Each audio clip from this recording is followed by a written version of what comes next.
It's 4 a.m. on March 4th, 2024. Linda Holtz gets a call, which wasn't necessarily unusual. She was on call 24/7, managing hundreds of units, but there was something about this call that made her walk away from everything. So, who is Linda Holtz? Well, in real estate, she is making a name for herself in the multifamily space. But in this episode, we go much deeper than that. So, what we talk about the moment that she knew it was time to make a change, the bold moves that she and her husband made just a few months after getting married, and how she is now building something that most people wouldn't even dare to attempt. This episode is all about clarity, calling, and choosing a life that is yours. And you're not going to want to miss it, guys. So, let's get into it. So, Linda, so somebody comes and they click on this podcast, and obviously everybody, I mean, they're limited on their time. So as we get to know you over this next like 30, 40 minutes, what is, say, like one thing that you hope they get out of this conversation that'll make it worth their while? I hope they walk away with a first step on how to get started on their journey. And with that, we will get started. I'd like to get a little bit more of your backstory. So I know, so March 4th, 2024, 4 a.m., that has some significance for you. Tell me a little bit of the background on what the significance is there and maybe some of your backstory that kind of led up to that. So I started in real estate as a property manager. And the funny irony in that I did not even know what property management was. I had no clue that I would ever get in real estate. What happened was my background was sales. My dad's been in sales forever. And so when I turned 18, that's all I ever did. And that's what got me to move to the US. I did door to door sales for about 2.5 years. I found my way to Chicago and I was like, I don't think that I want to do that again. Just want something that's a little more stable, a little less stress. So let me do something different, but at the same time, all I knew is how to talk to people. So I actually entered property management by being a customer service rep. Like my job was answer the phone, open work orders, and that's it. I was always very ambitious in my life, and I realized pretty early on that there was a path to evolving. There was a path to becoming an assistant manager and then eventually a property manager. And pretty much right away, I was like, that's what I want to do. So I became a manager in 2015, and I did that for almost 10 years. But in the meantime, I started investing. And my first property was a triplex that I house hacked with my now husband, then boyfriend. So it was very interesting to be dating and landlords, and it was during COVID, all at the same time. Perfect timing. Perfect timing. And once we survived that, we were like, okay, this is it. We can stay together now. It's time to get married. I think if we can go through that hell and agony, I think we're ready for marriage. Exactly. That's exactly how it happened. And so eventually we moved down here to Houston where we are now. And so I was still property manager. But the significance behind March 4th is that the whole investing journey had really showed me that this is what I wanted to do full time. I wanted to build this empire of like collecting rent checks, but also bettering neighborhoods, bettering communities, bettering buildings, and giving people a place to stay that's good. Like I never wanted to, be a slumlord. I never really wanted to be like BlackRock either. I just wanted to be like that middle-sized person who just helps families. And I realized, once we got into multifamily, which is what we focus on now, that it was going to be hard to uh, work on those bigger acquisitions and also still be a property manager. Because as a property manager, I was on call 24/7. I had like 2 to 3 meetings at night every week. And Houston is a very spread out city. So if you have to go to any type of meeting, it probably takes you like I would use those days to do my inspection. So I would literally be away for like 6, 7 hours at a time. So it's like that's 6, 7 hours a day where I cannot work on my business at all. And that's not Brutal. counting like business hours. And so when that Those call are the came at required after hours. exactly. That's why when that call came at 4 a.m., that infamous call on March 4th, because I was on call 24/7, like that wasn't unusual. That was just the drop in the bucket for me that made me realize I'm not gonna do that forever, but I'm gonna do real estate forever. So I might as well go all in. And Love it. I quit my job. Here we are. Quit your job in 2024, and I imagine that you never looked back. Never looked back. And I had a lunch recently with a former coworker who took over one of my properties, and she was describing something that just happened to her. And I was like, that's literally what happened to you and I the first time we went there and I introduced you to the like it's like it never changes. No, no. So was it so property management? It was large scale multifamily type then? So not always, but yes. I Yeah. manage anything from 8 units to my biggest one was 394. You have a lot in common with Heather Dimmick. She's based out of Sarasota, Florida, and she managed, I think, at one point almost 900 units. What she lived in Canada for some time, Oh wow. and she's got some funny stories from her time out there. But yeah, it's good stuff. That's Yeah, I awesome. mean, So, I manage mostly condos and homeowners association, and I had mhm. an old coworker who always said, one day I'll write a book of all the stories that we go through, and I will call it guilty by association because that's who we deal with. And he was like, that will be my little play on word because of all the things we do that people will be like, this is crazy, but it happens. So as far as you mentioned, you migrated over here originally when you said around 18 time frame, So I moved to the US when I was 22. 22. Nice. Yeah, Where from? from France. From France? Yeah, Wow. that's That's where I'm awesome. born and Like, that raised. is quite the change. What brought your parents over here from France? Oh, I came by myself. Oh, you came by yourself. Holy, So yeah, my that's even parents are better. still there. I'm trying to get my mom to move here. On her side, I'm her only child, so I'm like, you might as well come because clearly I'm not going back. But what happened was my school at the time I was doing a some sort of MBA version, and part of the curriculum was to spend the summer in New York City. So me and my whole class, my whole promotion, we all came to New York for originally 6 weeks. And during that time, the following year, I was supposed to do an internship. And so during those 6 weeks, I decided if I want to find an internship in New York, I'll stay for 1 year. So I ended up staying, like extending my trip just a couple of weeks to find the job, to get situated. And then I came back 3 months later to actually do the job, supposedly for 1 year. And now it's been 13 years. 1 year. Yeah. That's honestly brave coming here and you have like absolutely no one you necessarily know. Was there other like people that were in your class that ended up making the shift as well? Or it was pretty much you knew no one coming out here and I just was the pulled the only trigger? crazy one who was like, yeah, door-to-door sales sounds like good enough opportunity to do this by myself. That's awesome. Everybody else was like, no, I want like a good job or like a good company or both. And I was like, no, I'll just take whatever pays me. Let's go. That's great. So door to door sales, what primarily was it in? Like was it like solar companies or what kind of door to door? So I did start with energy.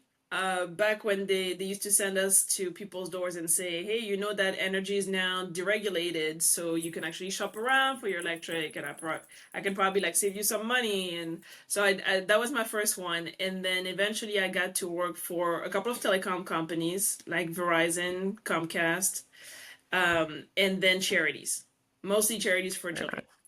That's And when I awesome. said door to door, I did so over the 2 years, I did fundraising on the street, door to door to people's houses, and door to door to businesses. Yeah, I would think with having kind of that background, it would make instead of going like into multifamily, it would be maybe like door knocking pre foreclosures or something.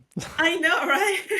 But I think because it got me into property management, I really Mm. had that feeling of, oh, I made it because I'm in an office setting. Yeah. Like now I'm gonna like have the whole corporate America dream, and it took me a couple of years, but eventually I realized it's not my dream. Like I'm not saying it's not a good dream, but it just wasn't mine. And so at that point when I started investing, I just went into buy and hold because again I was still kind of by myself, right? Like that first triplex that I house hacked with my husband, at the time I bought it by myself. On paper, it was my property. And I was like, if I cannot pay the mortgage, everybody gets evicted. So it was a scary time. And I think that I don't know if it was limiting beliefs or what happened, but those were the things that got me a little more wary of doing door knocking, wholesaling, things like that, because I was like, what happens if I don't make it happen? You know? Yeah. You And need buy and that hold just felt a lot security. more secure for some reason. Yeah, the security, the consistent income. I definitely understand that. I was worked so I had a corporate run as well. I was like 13 years with Toyota. Oh, nice. And yeah, it's they kind of have you by the golden handcuffs, I guess is what they call it. So, but yeah, no, Absolutely. I'm Absolutely. with you. You realize quickly that hey, that's maybe someone else's dream. That's not my dream. Yeah, and for me being from another country, I always want to go back and forth, right? But I also want to Mm. travel out. Like I don't want to only have 2 weeks vacation every year and I can only spend it back home. So very early on, I was like, I have to have something that it gives me location freedom, um, but also not have to ask for anyone's permission to go back and forth. One of the many benefits of owning your own business. There's definitely trials, but that's one of the benefits for Absolutely. sure. So you mentioned as far as the charities that you were door knocking for as well. Are you attached to any of those still, or is like that also kind of part of your now mission? What tell me a little bit more about that. So I'm not attached to any of those, but I remember that was the first time that I realized most of the charities we were working with were helped kids abroad, which I think is amazing. But it also kind of made me think there are kids who might be starving here. There are kids who might not be starving but still not have the best life here, or exposed to things that they shouldn't be exposed to. And so, for me, for some reason, that it's kind of a paradox, but that opened my interest to fostering children in the US, where I was like, I don't want necessarily to adopt, but I just want to help families who need an extra push, an extra help. And so Mhm. that experience was when that wish was born. Now I kind of took a long around turn to it because now as you know we're both in owners club, so I have a Yeah. Mount Everest. Hmm. And that Mount Everest is actually about senior housing because one of the earlier jobs that I had, my mom being a nurse, was to work at nursing homes.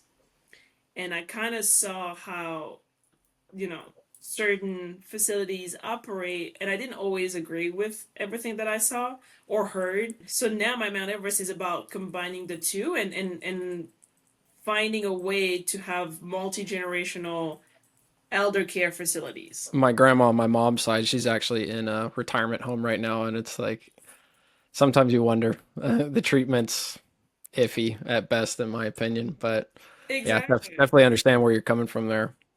And it's like, the worst I've seen is like abuse and things like that. You don't want that. But even the idea of we're just gonna put you in front of a TV all day, every day until you pass away, like Yeah. I'm like Like that's neglect. not better.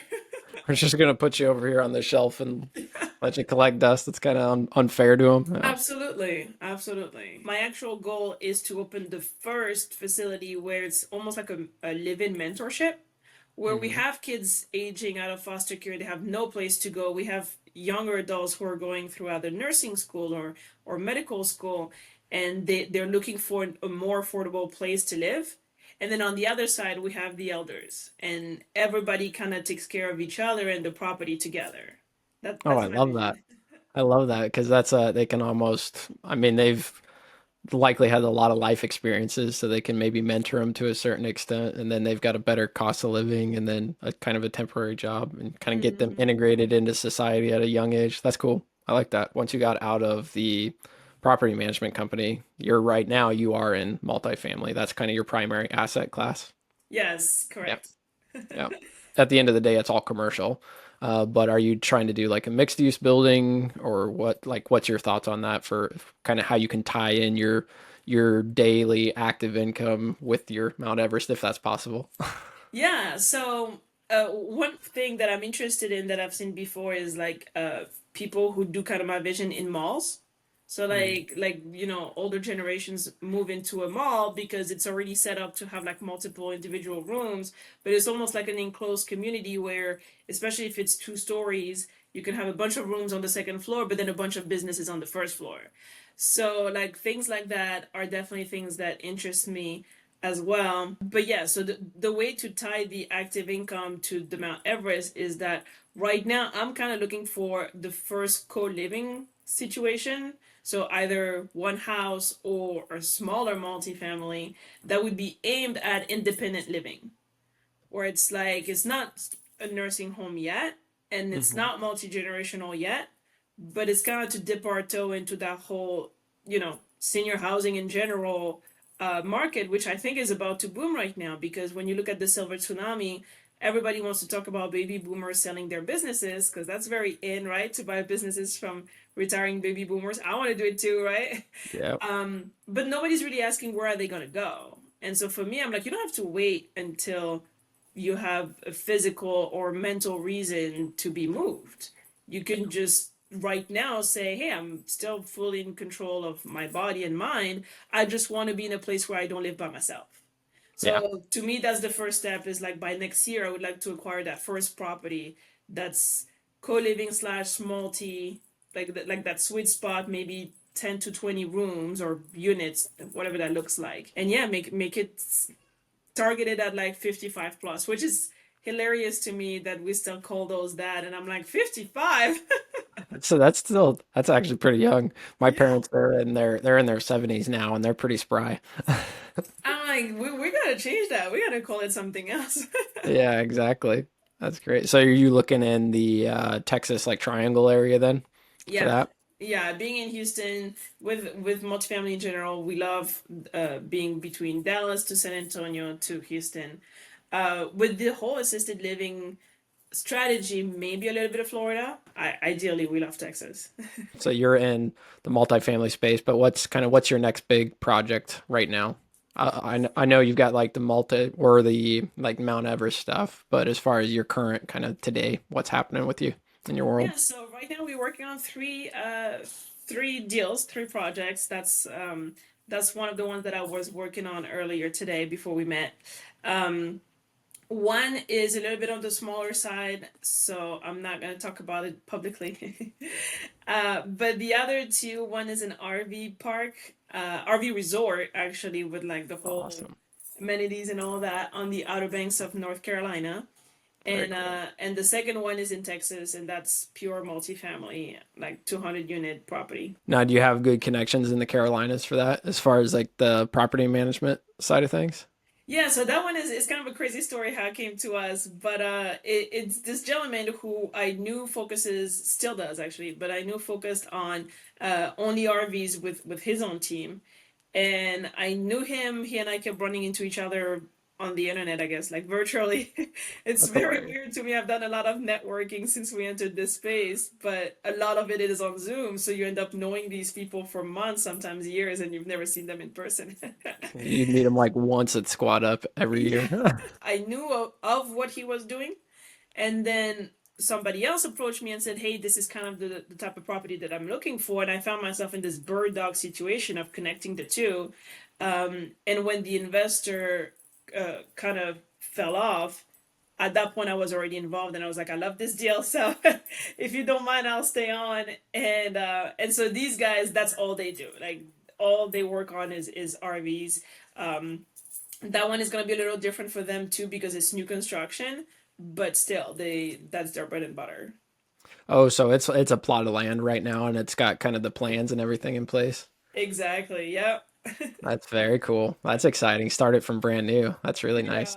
Yeah. And so we're hoping to start construction next month. So it's definitely going to be a fun time until it opens next year. That's cool. How many pad sites are you looking at with that one? 248. 248. That's Yeah. good. Yeah, the Bessones. I don't know if you've met with the Bessones yet, like Patrick and Michelle, Yeah. or and even Renda Emick. Like they're awesome. They're super sharp. Yeah, I'm But they've excited got to. their So I haven't met them in person yet, so I'll see them at Squad Up. But I saw Patrick at Squad Up. Or, I'll see them in Monterey. Sorry, but yeah. I saw Patrick on stage at Squad Up, so that was pretty cool. And I actually found in the meantime, that we kind of came from the same group prior, so I'm very excited to meet them soon. Yeah, it's great because they're just, I mean, a lot of the people you find in Owners Club, at least from my experience, anyways, they're like super down to earth. And there's some of these people like Doran Levy, who's like, you guys are heavy hitters and you're like super humble. So I appreciate that, but you guys are doing some big things. So that's exciting. It Absolutely. sounds like Yeah, I connected with Doran too about that 200 units. So I know exactly what you mean. It's sometimes surreal to have those conversations and you're like, you're kind of a multimillionaire. with all those projects. So obviously you've got the married to real estate brand. So kind of how do you best balance your married with real estate with your marriage with Connor? How does that balance out? So it's funny, right? So what happened when we got into multifamily? We joined one of those mastermind groups. That's kind of where we learn everything. And the reason the company is called Married to Real Estate is because we joined that group 3 months after getting married. And so we were like, you know what? What's the funnest thing that a young newlywed couple could get into? So that's where the name came from, and it has taught us a lot about you know what it means to be entrepreneurs, but also like couplepreneur, or like at home we have to be careful about, we want to advance the business, but we cannot only talk about business. Like we have this rule about when we're walking the dogs, no business talk, no phone, not allowed to talk about any project. But then at the same time, it's also like when we're talking a business, when we're having like a business meeting, it also has to be about that. Like we don't like to do it inside the house. We like to go to a coffee shop or something so that we really focus and we're really like putting our heads down. So it has been very interesting to navigate both. I do a lot of like the face stuff, but behind the scenes, very much the two of them. So it's a cool adventure. That's great. Yeah, that's a lot to juggle at once. So Yes. always interested because they're I mean it's just like the Bessones. I mean they're a couple that they're very integrated in obviously each other's business. So it's interesting to see how that works out. So that's awesome. Glad it's working out for y'all. As far as like say your capital stack, because you're dealing with much larger scale deals, kind of some actionable advice for people. What's your current method? Are you doing like syndications? Are you doing more a fund method? Like what's your kind of play at the moment? So far we've always done syndications. We have thought about, uh, and when I say we have thought about, we want to start our own fund somewhat soon. I don't know if we'll do it in 2025, but I would assume by the end of 2026 we'll get there. Now the question that we're toying with is it gonna be, are we gonna jump into the fund to fund space of like every time we have a deal we're coming as a fund, or are we gonna build one fund that's like multi-asset? That's kind of the question right now. If you have any tips on that, let That me would be know. another one. I probably wouldn't be the best one for that, but I know Ted Head, the one that runs Paces Fund, he'll very likely be there in Monterey, so he's always a good one to. I know, I think the Bessones they definitely spoke with him before they launched their fund, and obviously the Bessones will be a great one to talk to as well. So, Yeah. but yeah, I think that I would definitely butcher it if I tried to discuss anything about funds. I would be the worst person to go to on that. But yeah, Ted Head is awesome, and they like the amount of knowledge, like they're super sharing with all their, like it's full kimono. You get everything. Yeah, So and I that's love that awesome. aspect, right? Like you talked about the humility of a lot of big hitters in the group, but I also love the fact that everybody wants to share. I mean, for me, that's why I joined. When I went to Squad Up this year, I missed it last year. So when I went to it this year, my thinking was it's probably going to be a group more inclined towards residential. And I really did not That's realize, no, everything. yeah, exactly. Number one, how much everybody does everything, but also number two, it was eye opening to be in a room for 3 days where everybody I met asked me at some part or another, "How can I help you?" I had never experienced that with any other group or at any other conference, so it's uh, it's it's humbling me. That's one thing that's been because I know like because I was in real estate before I got into the sub two group as well. So it's usually a little more cutthroat, at least from what I've seen. So yeah, Pace has done a really good job at kind of cultivating that community to where every the majority of people are pretty well bought into that. So it's awesome to see. But yeah, I get the same perception from a lot of people that come into it like this is a cult. What are you guys doing? Trying to like hoodwink me or trick me into something? And the lingo, I feel like every group has their own terms that they like that everybody knows, and you're like, I have no clue what you just said. Like what's an example of one? Like for example, I know Pace has so many different strategies. So like you have sub two, subtail, Pace Morby, not Pace Morby, Morby method, Yeah. and like all of those terms. And then from the multifamily side, it would be things like IRR, AR, cash on cash. Like if you're not used to it, maybe if you come from a real estate background, it makes more sense. I know for me jumping into it, I was like, okay, yeah, I kind of know a lot of those things. It's like more, it's the more advanced stuff that I might ask about.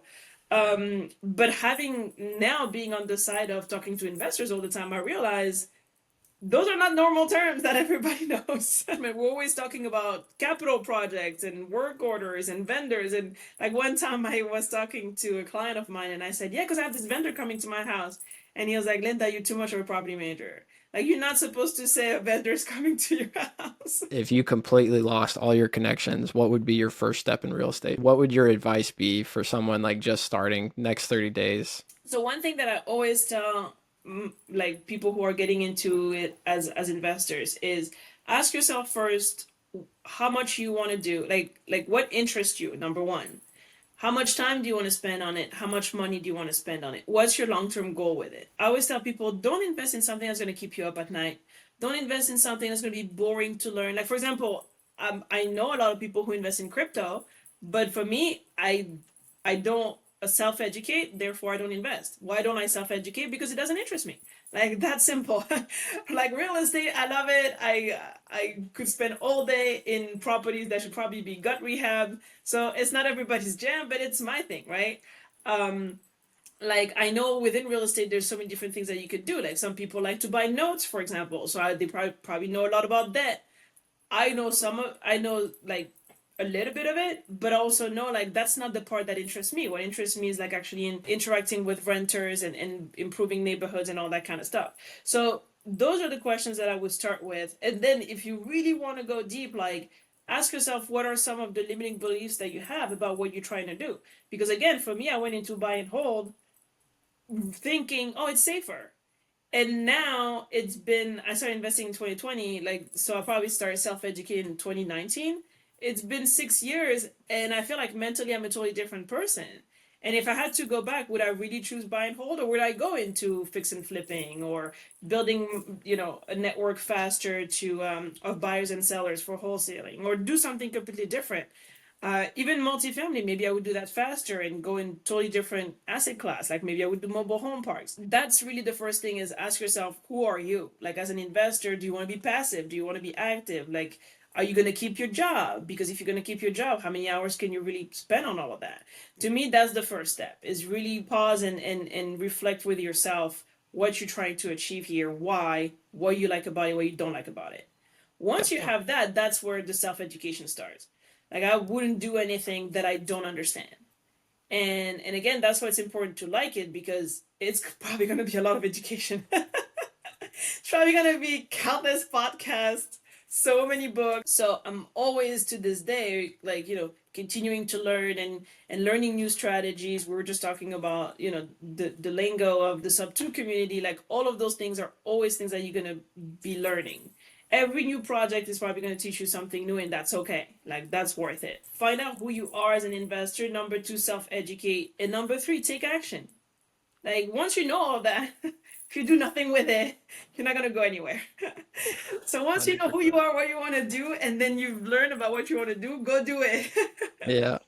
Yeah, I think clarity is a common thing that a lot of people really struggle with, and I mean I've struggled with it at times too. So, but I think so. I actually ended up getting started investing around 2020 as well. But I spent like 2 years researching it before then. It was like major analysis paralysis mode. So, it's like it's that type of situation where I think a lot of people they even don't. It's hard to even know what you want until you actually get started. And I love that you said that because at times you will pivot. Like it's okay. Like don't think, oh well, now I started this, so I have to do this forever. Like why? If you realize you don't like it, like change it. It's fine. And I know we're going to be getting close on time here, so I'm trying this new thing. It's going to be kind of a ownership lightning fire round. Oh So yeah. I'm just gonna fire off a few questions to you, and kind of see what's your gut reaction. So first one, what's one book under $25 that changed your capital raising game?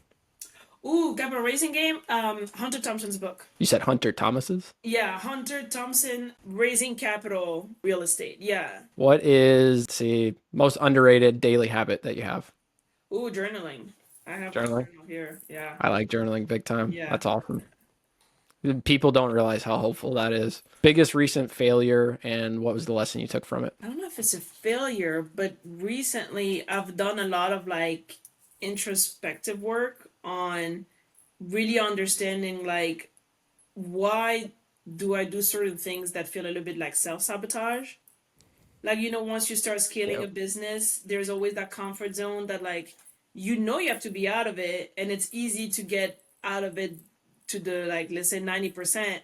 But then once you get to that last 10%, you're like, oh no, this is too much, and you do something. Yep. Whatever it is. Like, I feel like this year 2025 has been the year for me to recognize that more and be like, no, you shouldn't have done this, you shouldn't have done that. And I don't have a specific example. That's why I don't know if it's like if it answers your question, but I totally relate with that because I have done that many times as far as the self-sabotage since I got into owning my own business. I've done that multiple times. Like I spent far too long to hire on an operations manager. And yeah, I'm looking back on it now. It's like when you said that, I was like, yep, I know exactly what you're talking about. I totally get that.